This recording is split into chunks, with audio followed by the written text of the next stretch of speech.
Nahnu naqussu 'alaika ahsanal qasasi, katanya Allah dalam Al-Qur'an, ku ceritakan kepada kamu wahai Muhammad sebaik-baik cerita. Siapa itu? Tentang sejarah hidup Nabiullah Yusuf alaihis salam. Lah Nabi Yusuf ini adalah putranda tercinta beliau Nabi Yaqub alaihis salam.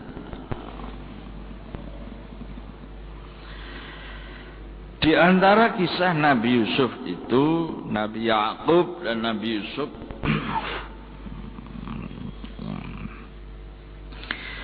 pada suatu saat yang namanya Nabi Yaqub, bapaknya Nabi Yusuf itu, sebab-sebab diuji, diberi cobaan, musibah oleh Allah, si namanya Nabi Yusuf itu dibenci dan dihasuti oleh anak-anak yang lainnya. Saudara Nabi Yusuf itu jumlahnya ada 12. Qala Yusuf li abihi ya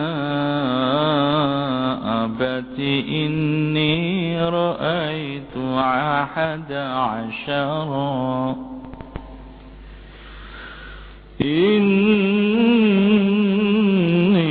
رأيت 11 كوكبا والشمس والقمر رأيتهم لي ساجدين.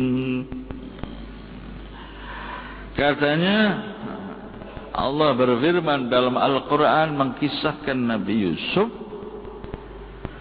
Nabi Yusuf itu bermimpi melihat bulan, melihat yang namanya matahari, dan melihat bintang gumintang yang jumlahnya ada 11 pada bersujud padanya.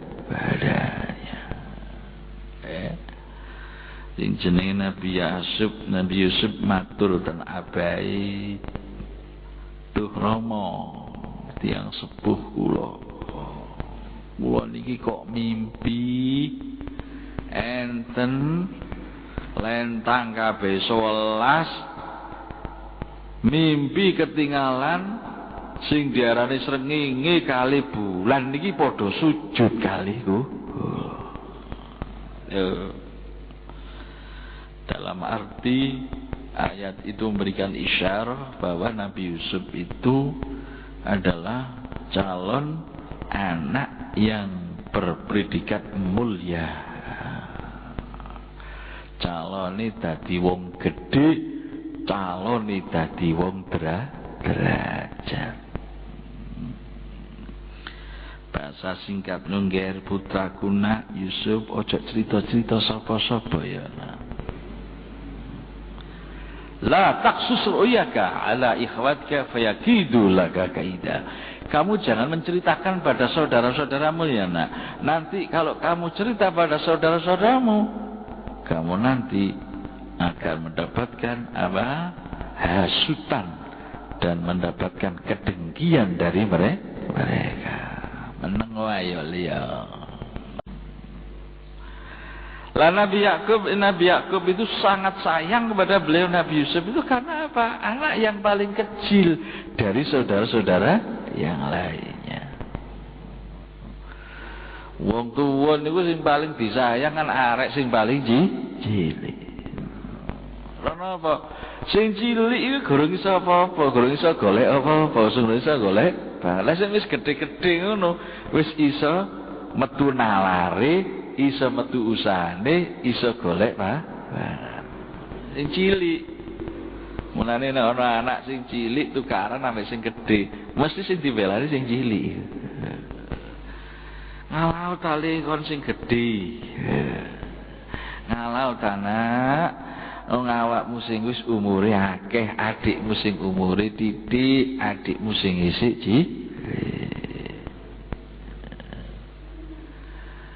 Rabbi ighfirli wa li walidayya warhamhuma kama ربياني صغيرا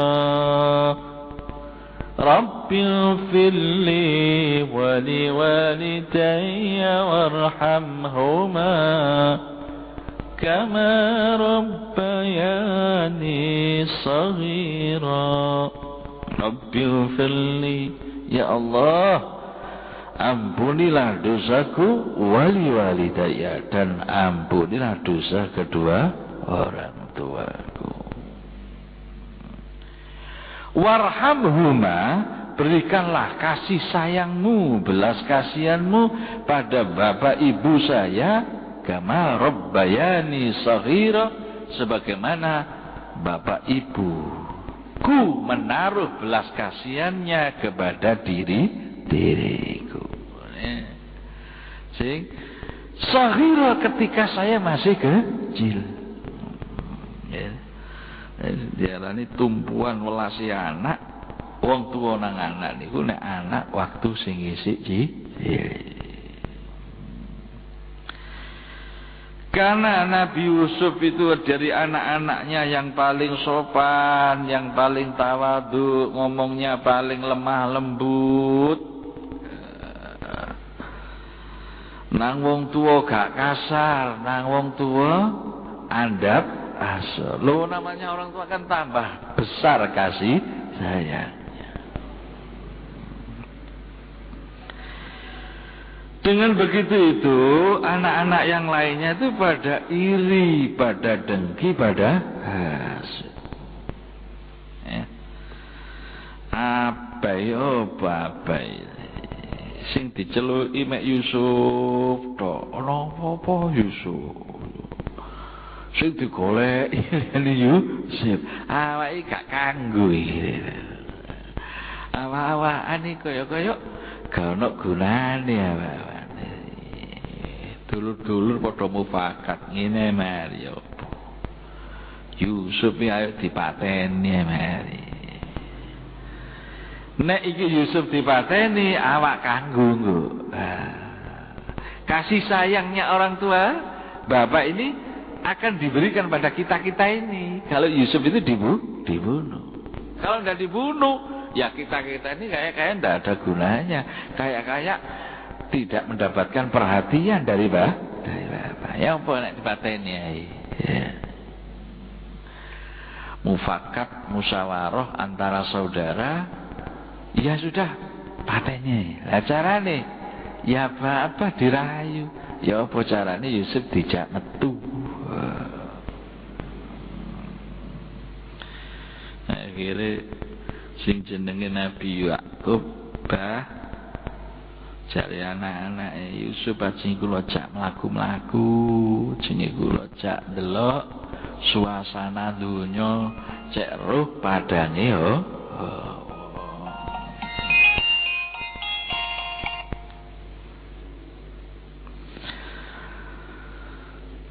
Is ngene terus pundi Pak Yusuf kula jake mlaku-mlaku cek roh pengalaman liya. Aja nak Yusuf cek cilik kuwatir ana apa-apa. Buntalah nek enten apa-apa kula dulur-dulure iki tanggung jawab. Buntah panjenengan pun nemen-nemen oleh mikirakan masa kula dulure melok mikirno nek enten kejadian yang tidak diinginkan dengan paksaan merayu-rayu merengek-rengek akhirnya ya wis keluar dijak mau mriki dijak nang alas. Setelah berada di hutan belantara, jauh dari keramaian, jauh dari kehidupan perkampungan masyarakat, si namanya saudara-saudaranya itu sepakat untuk membunuh. Ada satu yang usul, kalau saya tidak setuju kalau Yusuf ini dibunuh, karena membunuh orang itu tidak sembarangan, dosanya besar, sanksinya berat. Lalu gimana menurut kamu? Kalau usul saya, Yusuf ini tidak usah dibunuh, diceburkan saja ke dalam sumur. Nek cara aku gak usah dipateni, dicegono sumur ae. Lah nanti kalau ditanya oleh orang tua kita, bapak kita, Nabi Yakub gimana? Caranya bajunya disuruh lepas, lalu Yusuf diceburkan ke sumur ini, nanti bajunya diolesi dengan darah kambing. Nanti bilang sama bapak itu si Yusuf dimakan oleh macan, dimangsa oleh si singa. Beres wis. Ya. Kalau ditakoni apa? Ya apa? Yusuf dipangan macan. Niki jenenge akal bulus. Lalu gimana? Ya sudah mufakat. Nabi Yusuf diceburkan dalam cebur.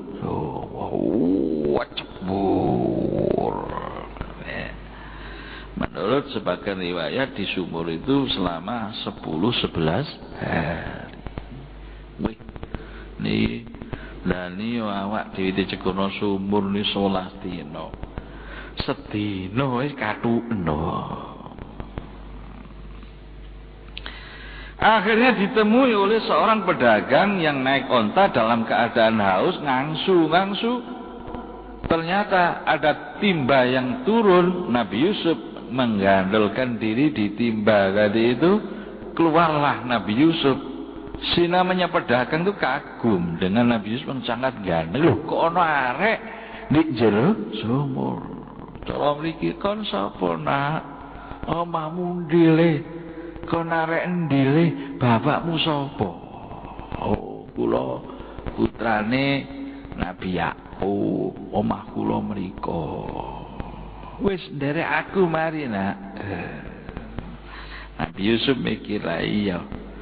Umpama aku mulai dulur-dulurku padha benci, padha hasud, sampai gati mateni aku. Lamun aku gak mulai, iki sing tak eloki duduk dulurku, duduk familiku. Berpikirnya mateng Nabi Yusuf. Nggih pun Pak, kula nderek sampean pun Pak. Ya nak, mel aku ya. Akhirnya diajak ke Mesir. Di Mesir sana, wasyaruhu bitamanin bakhsin darahima ma'dudat, dijual wong jenenge pedagang, ketok-ketok duit, sementing arek iki dadi duit. Dolah ini mah. Akhirnya dibeli oleh seorang perdana menteri Mesir. Berpisahlah Nabi Yakub dengan Nabi Yusuf. Menurut sebagian ulama ahli tafsir mengatakan perpisahan itu selama 40 tahun lamanya. Nabi Yakub menangis, meneteskan air matanya, membasahi pipi berhari-hari, sedih, susah, teringat terhadap ananda yang dicintainya. Sing jenenge wong tuwa krungu anak tabrakan ngono wis luar biasa. Mbok ya apa budal. Krungano putrane panjenengan anu ditemper prauto. Langsung mencolot iki lek wong bu. Waduh. Putrane jenengan ketimper bis. Putrane jenengan ketemper kereta.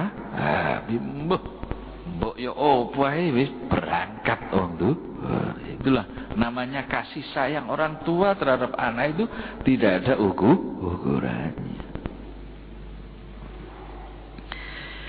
Kenapa si Nabi Yakub itu diberi ujian cobaan seperti itu? Nah, ini katanya annahu atahu yatimun miskinun shaimun jai'un. Pada suatu saat itu ada seorang anak yatim yang datang. Si yatim ini adalah miskin dalam keadaan lapar. Wa qad dhahaba wa qad dhabaha huwa wa ahluhu syatan. Ketika itu Nabi Yakub menyembelih seekor kambing untuk dimakan bersama-sama keluarga. Waktu itu sebabnya dicoba pangeran kados mekaten iku sebab Nabi Yakub mbeleh wedhuse dimasak gule sate, ambune semerbak-semerbat nang dindi ana arek yatim mambu tok ora kecipratan. Dadi mambu-ambune sate saking enake mek disedoti tok. Enake. Cuma mek mambu tok ora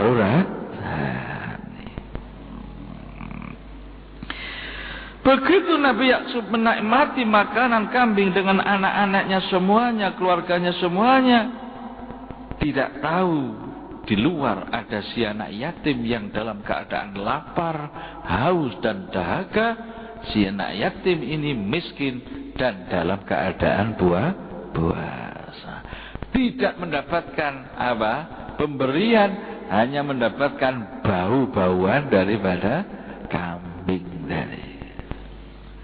Dengan demikian Nabi Yakub diuji oleh Allah, mendapatkan musibah, berpisah dengan ananda yang dia cintai yang namanya Nabi Yusuf, dan matanya sampai tidak bisa melihat karena banyak meneteskan air mata karena Nabi Yakub menangis terus muga-muga kula panjenengan mboten angsal coba musibah sing kaya Nabi Yakub. Amin ya rabbal alamin.